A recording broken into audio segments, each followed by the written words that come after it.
Good evening, everybody. This is Mohammad Shahrukh Ibne Zaman. Today, we are going to give a presentation signed by our sir Mohammad on the topic the application of matrices. Let's start our presentation. Today, we will learn about the application of matrices. Now, what do we mean by that? Matrices are a powerful mathematical tool that used in various fields to solve complex problems. They play a crucial role in computer graphics, circuit solving in electronics, data analysis, cryptography, and many other areas.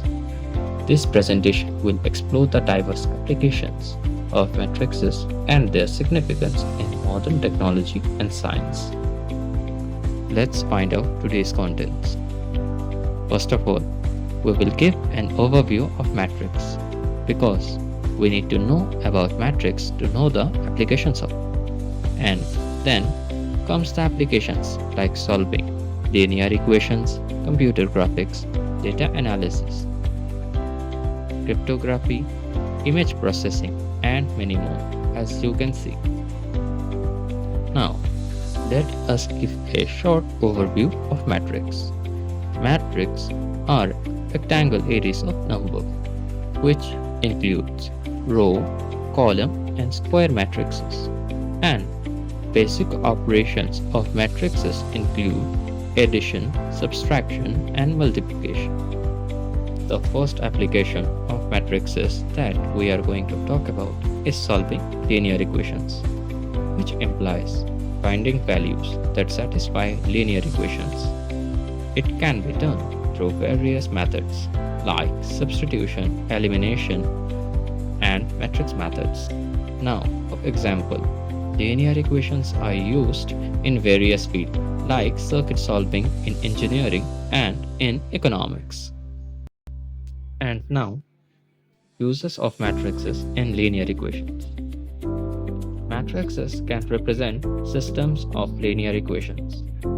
One of the method, matrix inversion, provides solution for unique systems like calculating currents and voltages at various nodes in a circuit. And there is a row reduction method that simplifies solving the equations like simplifying a matrix to solve unknown variables. If we want to know a real-world applications, it includes engineering, economics, and physics. At this point, we need to learn that matrices does things to vector. When it comes to vector, the terms that echoes in our minds are scaling and rotation. We know that we can express a vector by its matrix form. Similarly, here's a matrix 1, 1, which signifies the vector below. If we multiply this matrix with a 2 by 2 matrix, for example, with 2, 0, 0, 2, we get a matrix containing 2, 2 of a 1 by 1 matrix. If we take a quick look at the images here, we can see that after multiplication, the scale of the vector has been increased, but the rotation angle of the vector didn't change. It's called the scaling of a vector, which can be done using by matrices. Similarly, if we multiply the same matrix with another 2 by 2 matrix, 0, minus 1, 1, 0, we see the change down below, where the scale of the matrix didn't change, but the rotational angle of the vector changes by 90 degrees. This type of change is called rotation. We can understand easily through the matrices. Another application of matrices can be in determining how fast and in which scale a disease or virus will spread during pandemics in a population.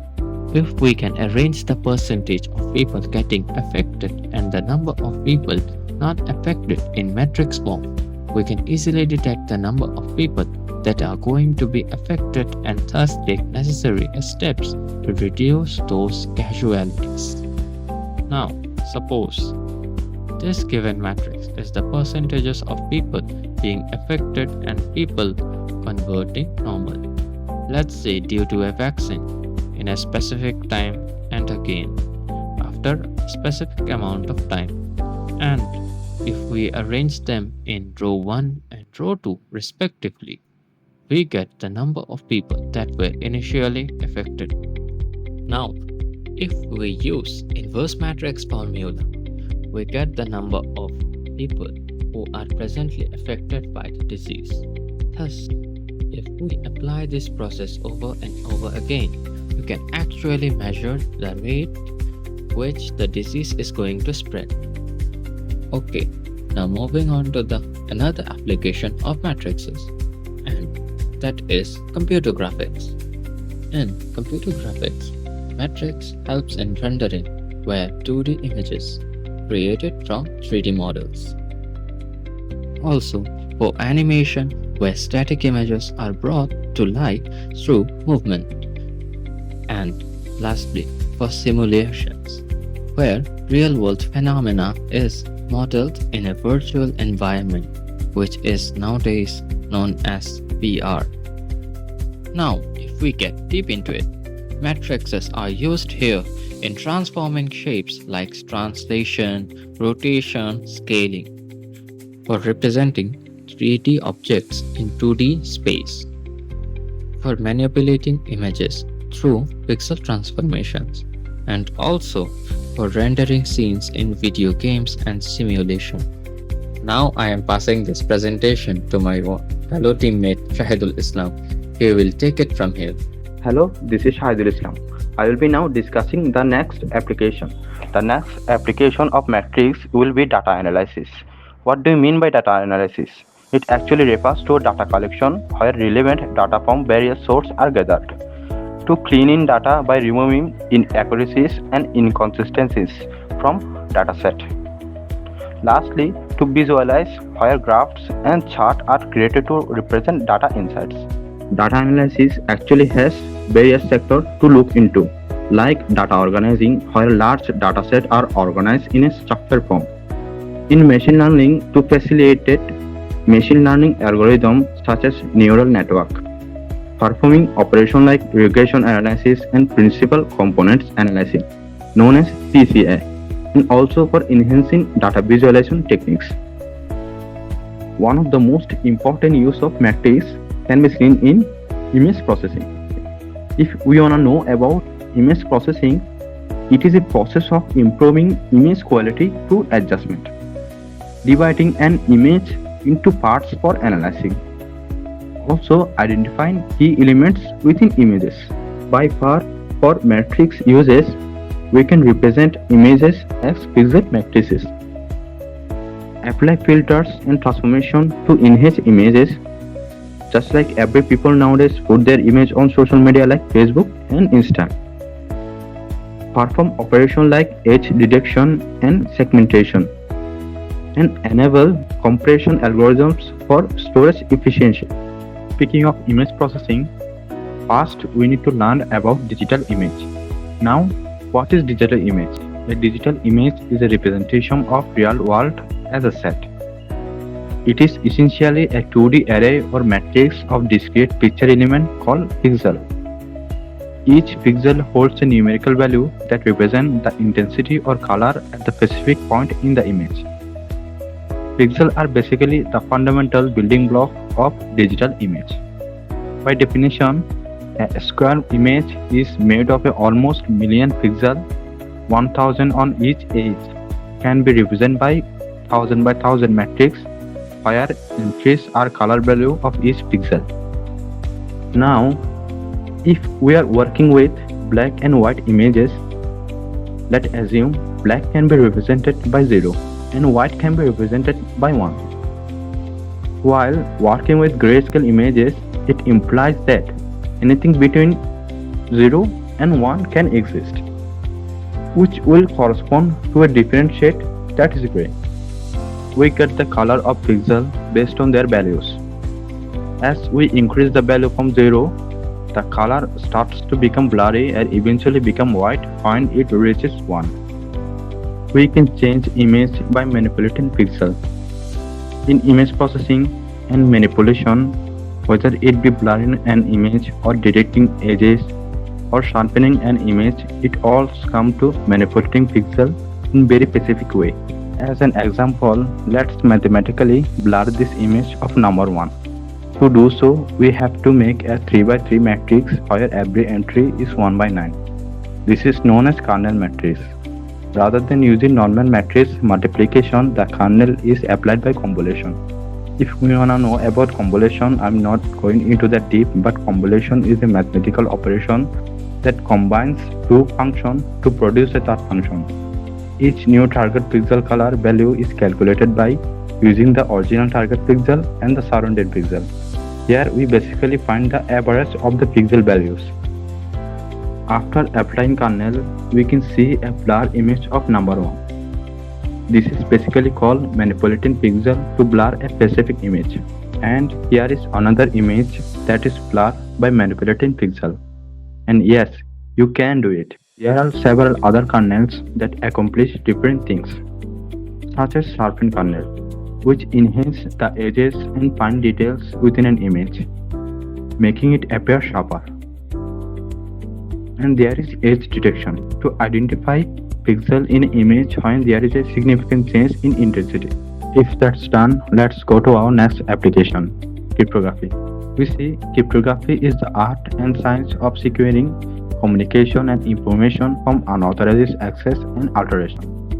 And it's particularly involved creating and analyzing protocols that prevent adversaries from reading private messages. If we talk about benefits, it ensures confidentiality and integrity of data, facilitates safe exchange of information. It also verifies identities and prevents impersonation. How matrix affects it? We can encode and decode messages using matrix transformation. Can provide security through matrix-based algorithm. Again, can support public key cryptography system and enhance data integrity and confidentiality. Moving on to next, control system. You see, control system is the system that manages the behavior of dynamic system. It includes open loop and closed loop systems. By far for application, it is used in automation, robotics, and aerospace. If we look at uses of matrix in here, it helps in modeling dynamic system using state space representation, analyzing system stability and response, and in designing controllers through state feedback, and also for implementing algorithms for automation and robotics. Our next topic is network theory. Network theory refers to graphical representation where we can use graph to model networks and relationships. Use it for algorithms to find the shortest path between nodes and to analyze the flow of resources through a network. Again, matrix can be used here too. We can use adjacency matrix to represent graph and networks, to analyze connectivity and flow in networks, to solve problems related to transportation and communication. And last but not the least, to optimize network design and performance. Our next expertise is quantum mechanics. Speaking of quantum mechanics, the first thing come to our mind is wave-particle duality, where particles exhibit both wave and particle properties. Heisenberg's uncertainty principle, where certain pair of properties cannot be simultaneously known. In quantum entanglement, where particles can be interconnected regardless of distance. Now, matrices are used here for representing quantum state and operator, for performing calculation involving observable and measurement, for utilizing Hilbert space for quantum system. Now, what Hilbert space stands for? Well, it is a complete vector space we keep it with inner product. The inner product allows the measurement of angle and distance between vectors, enabling concept type, orthogonality, and projection. Finally, we can use matrix here for analyzing quantum entanglement and superposition. Now, my part of presentation is finished here. At this point, I will hand this presentation to my fellow teammate, Adipta.rudra Turja. Hey fam, this is Adipta.rudra Turja. I will now be taking over and discuss the upcoming applications of matrices. Now, an interesting application of matrices can be seen in economics and game theory. This theory implies several things like strategic decision making by understanding how individuals make choices in competitive situations, market behavior, analyzing how players interact in economic markets, and finally, Nash equilibrium, exploring stable strategies where no player benefits from changing their strategy. You must be wondering, what does this has anything to do with matrices? But it has. You see, we can actually represent play of matrices in strategic games. We can analyze equilibrium points and optimum strategies through matrices, and can model economic systems and market behaviors. Also, facilitate decision-making process in competitive environments. Isn't it interesting? Now let's talk about machine learning.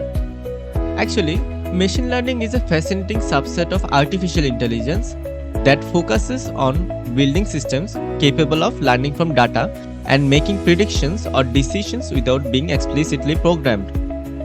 This field is used to transform raw data into usable formats, to use algorithms to learn from data, to make forecasts based on learned patterns. Now, we can represent datasets in feature matrices, perform operations in algorithms like linear regression and clustering, facilitate neural network computations through weight matrices, enhance model training and evaluation processes. Is it interesting so far?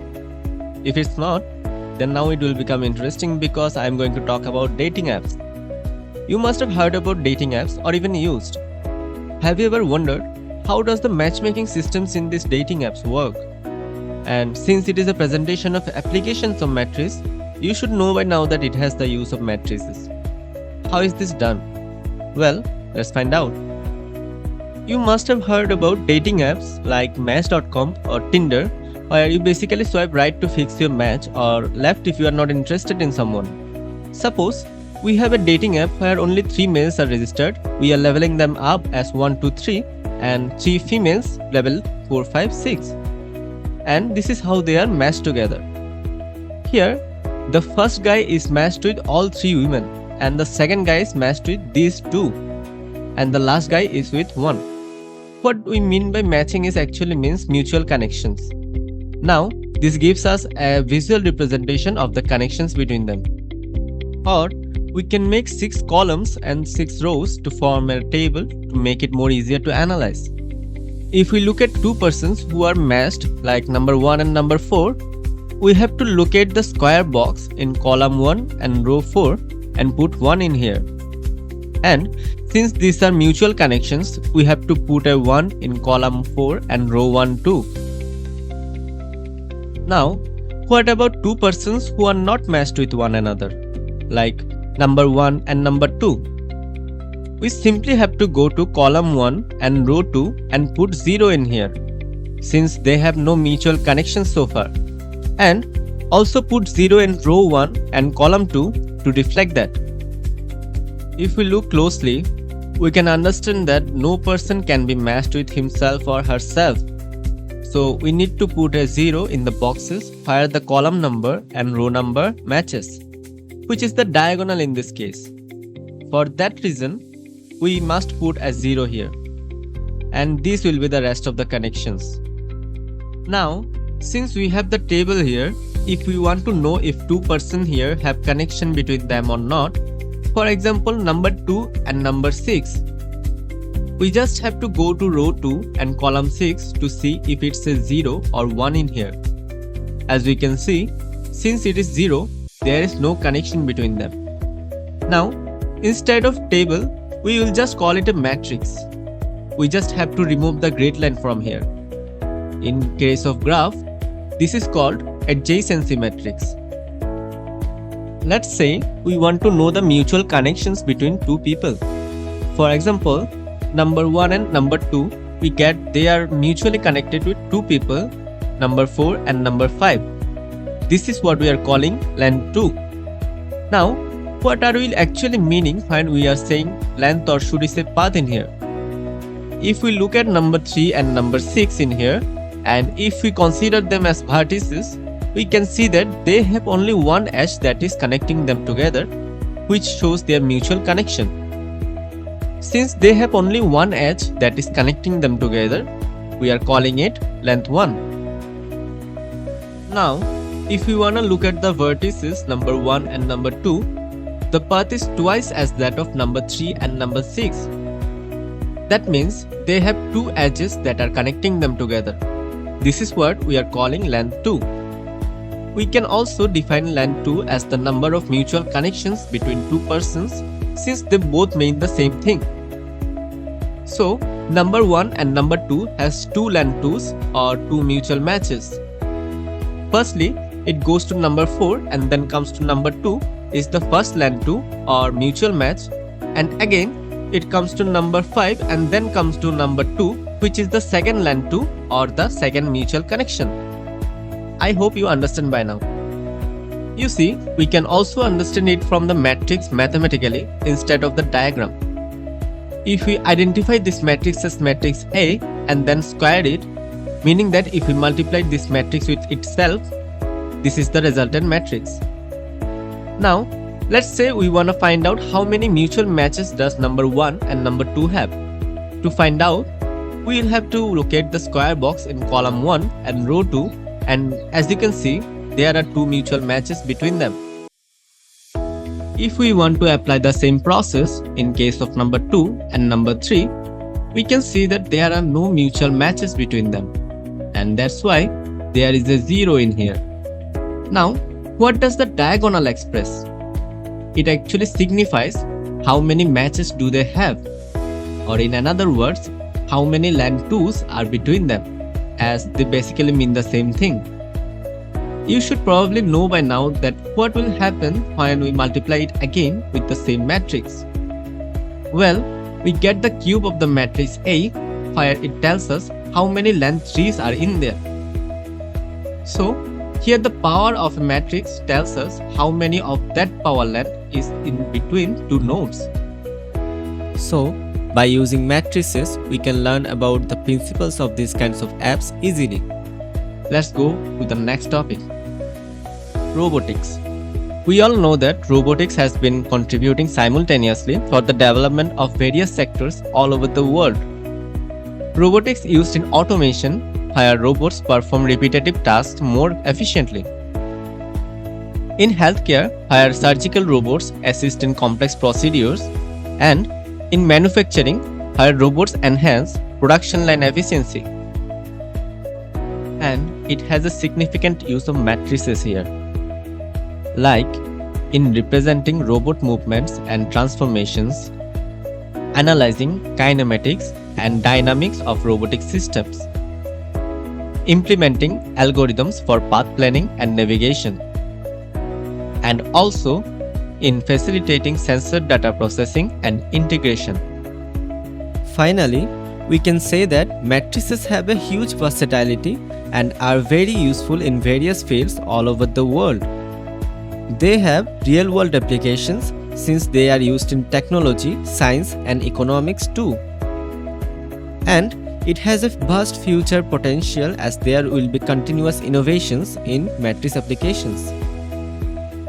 And yeah, thank you everybody for patiently listening to our presentation till now. This is basically the presentation from our team, Xenos. You can contact us if you have any question regarding this speech. Please like and share it with your friends. We'll see you in the next one.